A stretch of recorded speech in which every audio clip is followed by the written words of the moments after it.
Le DAF Fresh Morning, c'est 104.5 tonnes de bonne humeur. Tous les matins sur Urban FM. La meilleure radio de la capitale. La meilleure radio de la capitale. Vous êtes sur les 104.5 Urban FM, la station urbaine, et vous écoutez le DAF Fresh Morning. On est avec Jean-Paul. Jean-Paul, bonjour. Bonjour, DAF Fresh. Jean-Paul, tu vas à la soirée white ou bien la white party? Non. Mais comment tu es habillé en blanc comme ça? C'est sûr. On vient le moco, quoi. Non, juste ce que je voulais. Et puis, bon, je dois assister à un petit événement tout à l'heure, c'est tout. Ah, au boulot? Oui. Et donc, vous avez décidé de vous mettre en blanc? Voilà, c'est le ça. syndicat. C'est Mais Jean-Paul, tu travailles dans une boîte, tu es aussi dans le syndicat de la boîte. Oui. Ou bien ton syndicat va au-delà de la boîte? Non.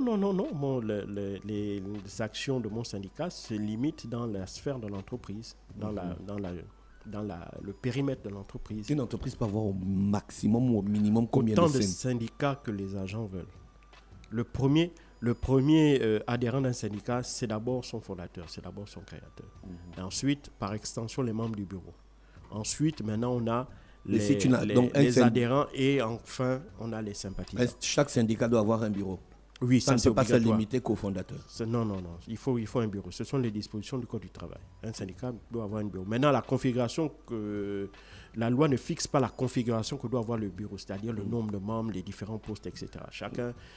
Chaque syndicat, c'est par rapport à la Convention 87 qui laisse la liberté aux organisations, à la fois patronales et syndicales, de s'organiser comme bon leur semble. Donc, c'est cette liberté-là qui est dans le traité. Est-ce que les relations sont bonnes dans ce cas avec la hiérarchie? Pas toujours. Tout dépend de... Comment ils te voient, toi, un syndicaliste? Genre un gars dangereux pour la boîte? Non, ça dépend des syndicalistes. Ça dépend, des dirigeants. Sans vouloir jeter la pierre, par exemple, au docteur Olivier Rebieno-Pellegrin, lui, il est venu, il a apporté notre vision dans les relations qu'il devait avoir avec les partenaires sociaux. Lui, là, véritablement, je pense que lui, il considère véritablement les syndicats, la CNSS, comme des partenaires sociaux. Vous avez pu constater que depuis sa prise de fonction en janvier dernier, on n'a plus entendu parler soit de mouvement d'humeur ou de front à la CNSS. Ça ne veut pas dire qu'il n'y a pas de problème à la CNSS. Il y a toujours des problèmes, mais au moins on a en face de soi un partenaire qui prend la peine, de vous appeler quand il souhaite partager des informations avec vous, et il le fait régulièrement. Deuxièmement, qui souhaite toujours avoir votre avis pour avoir des espèces de positions, des avis parfois alternatifs ou contradictoires par rapport à une position. Troisièmement, qui est parfaitement conscient qui vous utilise les partenaires sociaux comme un relais pour parfois faire passer un certain nombre d'informations. Mais si tu deals avec le pouvoir, c'est que tu n'es plus un gars du Non, on ne deal pas avec le pouvoir, nous sommes des partenaires. C'est ça la différence. Le deal, le partenaire et l'allié, ce sont deux choses différentes. L'allié, vous êtes dans le même bord. Le partenaire, vous n'êtes pas dans le même bord. Mais du fait de vos différences de position, vous travaillez ensemble pour parvenir à un consensus. D'accord? Ça veut dire que vous essayez de vous focaliser le plus sur les points de convergence, les points sur lesquels vous sentez qu'il y a une unité. Et c'est sur cette base-là que vous travaillez et vous faites ensemble évoluer les questions d'intérêt commun. C'est ça en réalité. Or, mais donc, il ne te voit malheureusement, au Gabon, il faut dire la vérité, on a beaucoup de managers qui ne sont pas formés à la négociation sociale, qui ne sont pas formés à la question des relations de travail avec les salariés. Quand ils arrivent, ils voient l'entreprise comme un tout et ils voient les salariés beaucoup plus comme des comment dirais-je, je ne dirais pas comme des biens, comme des biens faisant partie de sa propriété. C'est-à-dire qu'il a le droit de faire de ce qu'il veut. C'est vrai qu'il y a une relation de hiérarchie entre le dirigeant et les travailleurs et ses salariés, et que cette relation hiérarchique doit être maintenue. Mais le fait qu'il y ait cette relation hiérarchique ne veut pas dire qu'il ne doit pas y avoir un respect mutuel, à la fois de la part du patron envers ses salariés et la même chose de la part des salariés vers le patron. Or, malheureusement, et il n'y a pas que le Gabon qui est comme ça, cette tare-là, on la retrouve même dans des pays qui ont qui ont un passé syndical très avancé comme les États-Unis. Je te disais par exemple en off que vous avez de grands patrons dans le monde qui sont reconnus comme étant de grands managers, mais qui sont de piètres partenaires sociaux parce qu'ils ont une vision intriquée du syndicat. Le cas de Elon Musk et Jeff Bezos, par exemple. Oui, mais parce que ça ramène à l'histoire du syndicat aux États-Unis. C'est pas comme dans d'autres pays. Les forces syndicales américaines ont sérieusement bousculé l'industrie et deux fois même le pouvoir. Mais paradoxalement, quand tu étudies l'histoire des progrès des droits des travailleurs, les États-Unis, durant les années, on va dire des années 20 jusque dans les années 80, ont été des pays qui ont énormément fait avancer la question des droits des salariés. La question du congé payé, c'est d'abord arrivé aux États-Unis. C'est les États-Unis qui ont été les premiers à mettre en place ça. Les premiers à mettre des horaires journaliers de travail, un temps de travail journalier. Avant, on travaillait, on ne fixait pas des heures. Ce sont les Américains, grâce à des luttes syndicales qui ont pris des décennies et pour lesquelles il y a eu même des milliers de morts.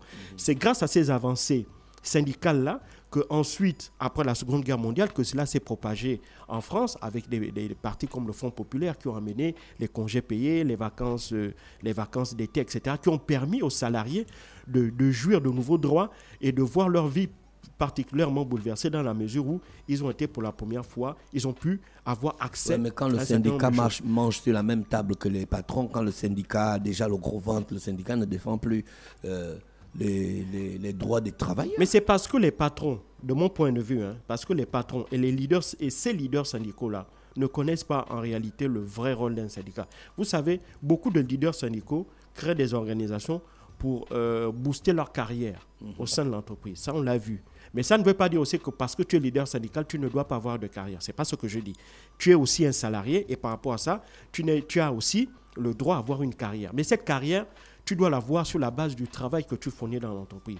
Et parfois, on peut dire que c'est dirons, un petit avantage, c'est que lorsque tu es leader syndical, tu as un contact direct avec le patron. Souvent, quand vous êtes dans une entreprise où vous avez des milliers de travailleurs, le patron ne peut pas connaître individuellement tous ces travailleurs. Et donc, parfois, il passe à côté de beaucoup de talents qui sont là. Et parfois, il peut passer par les leaders syndicaux pour détecter de nouveaux talents. Parce qu'on a dans nos organisations des hommes et des femmes qui sont parfaitement compétents, mais qui, pour X ou Y raison, ne sont jamais tombés en situation où ils peuvent faire valoir leurs compétences vis-à-vis du DG. Un bon DG, il est toujours à la recherche de nouvelles compétences parce que ce sont de nouveaux potentiels et qui vont lui permettre toujours de faire face aux nouveaux défis qui se présentent à lui. Or, malheureusement, on a déjà aussi beaucoup de leaders syndicaux, il faut dire la vérité au Gabon, ne connaissent pas ce que c'est que l'action syndicale. On crée le syndicat, en général, on l'a même hérité d'une personne qui avait quand même une certaine connaissance de l'action syndicale. Et ensuite, on récupère ce syndicat et on le gère comme un parti politique. Or, le champ syndical et le champ politique sont deux choses différentes, même si parfois, dans certains cas, on utilise les mêmes instruments. Même si parfois, dans certains cas, on utilise les mêmes instruments. Parce que le combat politique et le combat syndical, en réalité, visent les mêmes objectifs. Les droits politiques, les droits syndicaux, ça vise l'amélioration des conditions de vie des populations. Donc, c'est souvent les mêmes outils qu'on utilise et c'est la raison pour laquelle même dans l'histoire de l'Afrique, on a vu des leaders politiques, surtout au sortir des indépendances, les premiers présidents, si on se limite au cas des pays d'Afrique francophone, pour la plupart, c'était des anciens leaders syndicaux. Parce que déjà, grâce à la lutte syndicale qu'ils avaient menée dans leur pays, ils avaient déjà... ils s'étaient aguerris dans la négociation, dans la discussion, dans la propagande aussi, dans la manière de faire véhiculer leurs idées. Et puis, par la suite, ils sont ensuite rentrés dans le champ politique parce qu'évidemment, dans ce champ-là, il y avait un manque de leaders. Et donc, c'est comme ça qu'ils ont occupé cet espace vide-là et ils n'ont fait qu'utiliser les mêmes outils en partant du champ du syndicat vers celui du parti politique pour ensuite devenir des leaders politiques. Donc, c'est ce qui fait qu'aujourd'hui, malheureusement, les gens créent cet amalgame-là et c'est ça qui crée aussi un manque de visibilité. Et c'est ce qui parfois casse la confiance que les salariés ont vis-à-vis de leurs leaders syndicaux, comme les militants ont vis-à-vis de leur parti, ou les citoyens de manière générale ont vis-à-vis des hommes politiques. C'est parce que les leaders syndicaux parfois usent de leur position et du fait qu'ils sont en contact direct avec les dirigeants de l'entreprise pour privilégier leurs propres intérêts personnels au détriment des intérêts des autres salariés ou des adhérents de leur syndicat. Et c'est malheureusement ça, c'est parce qu'il y a cette méconnaissance-là du vrai rôle d'un syndicat, et aussi parfois les dirigeants qui ont une méconnaissance du climat social, de ce que devrait être un climat social dans une entreprise. Je parle de beaucoup de nos managers au Gabon, parce que aussi, dans leur cursus, en termes de formation, si vous prenez les grandes écoles, les grandes universités qui forment des managers, il n'y a jamais des formations liées à comment est-ce qu'on gère sur le plan social un système. Donc le climat social, comment est-ce qu'il est géré. Donc c'est souvent qu'ils viennent avec des a priori, avec des préjugés dans leur esprit, et donc dès qu'ils sont en fonction, ils ont deux options. Soit ils essayent de corrompre les leaders syndicaux en espérant ainsi acheter la paix, soit ils leur lancent une guerre totale pour espérer ainsi leur faire peur et ainsi imposer par la terreur un climat social apaisé dans l'entreprise. Alors que ce n'est absolument pas le rôle et c'est pour ça que moi je dis, je tire encore mon chapeau au docteur Olivier Rebieno-Pellegrin. Il faut dire la vérité. Quand quelqu'un fait des choses bien, il faut le dire. Cet homme, lui, il a compris, il comprend ce que c'est que la nécessité de maintenir un climat social apaisé dans une entreprise, et c'est la raison pour laquelle, dès sa prise de fonction en janvier dernier, il n'a cessé, quand cela était possible et en fonction de sa disponibilité, mais toujours en usant de tous les canaux possibles, que ce soit des réunions, des mails ou parfois des coups de fil. Il est toujours en contact avec nous, les leaders syndicaux, et ensemble, nous essayons de trouver avec nos modestes capacités des solutions, pour ce qui concerne les syndicats, des solutions pour faire avancer la situation des salariés. Alors, l'actualité internationale nous emmène où? L'actualité internationale nous emmène au Ghana. Il faut savoir que samedi dernier, il y a eu une élection présidentielle et une élection législative au Ghana, oui. Il faut savoir que le Ghana a renoué avec le multipartisme en 1992. Et depuis cette période-là, il y a deux grands partis en réalité qui se dirigent, qui dominent, si tu veux, le paysage politique ghanéen. On a le le New Patriotic Party, qu'on peut considérer comme étant un parti de gauche, et le National Democratic Congress, on peut considérer comme étant un parti de droite. Et il faut savoir qu'il y avait deux briscards de la politique qui étaient en place. Il faut savoir que le New Democratic Congress, qui est le parti de Nana Akufo-Addo, ce dernier ayant déjà brigué 2 mandats, ne pouvait pas briguer un 3e mandat. C'était donc son vice-président, Mahamoudou Bawumia, qui a été désigné candidat par le parti au pouvoir pour cette présidentielle-là. Et en face de lui, il y avait le candidat de New Patriotic Party, qui est quand même une personnalité qui est connue des Ghanéens. Pourquoi? Parce qu'il avait déjà dirigé le Ghana entre 2012 et entre 2013 et 2017. Il s'agit de John Mahama. Alors, John Mahama, lui, il avait perdu à 2 reprises contre Nana Akufo-Addo. Après son premier mandat, il avait été battu par Nana Akufo-Addo. Puis, il s'était encore représenté une seconde fois face à Nana Akufo-Addo. Il avait encore perdu. Et donc, cette fois-ci, il est revenu une 3e fois. Et cette 3e fois, face à Mahamoudou Bawumia, il a enfin obtenu sa victoire. Donc, comme Donald Trump aux États-Unis, lui, il aura attendu 8 ans, pas 4 ans. Lui, il aura attendu 8 ans pour revenir au pouvoir. Mais effectivement, c'est pas... lui, il y a 2 facteurs qui expliquent, de mon point de vue, le fait que John Mahama ait pu remporter cette nouvelle élection présidentielle. Et je dis aussi en passant que son parti a remporté la majorité à l'Assemblée nationale. Donc, il va arriver au pouvoir en ayant évidemment les coudées franches pour pouvoir mettre en place son programme électoral. Alors, les 2 raisons qui expliquent la victoire de John Mahama à cette élection présidentielle sont d'abord la crise économique qui a véritablement terni le bilan du président Nana Akufo-Addo. Il faut savoir que le cedi, la monnaie ghanéenne, avait connu une très forte dégradation. On avait cette monnaie avait énormément perdu de valeur durant les 4 dernières années, donc le second mandat de Nana Akufo-Addo. Pourquoi? Mais c'était dû en réalité au Covid. Le Covid qui, pendant 2 années, avait paralysé l'économie ghanéenne. Il faut savoir que l'économie ghanéenne est une économie d'exportation de matières premières. Il y a 2 matières premières qui sont exportées là-bas. On a l'or, 2, on a les matières agricoles, donc le café et le cacao. Le Ghana est le 2e producteur mondial de café et de cacao.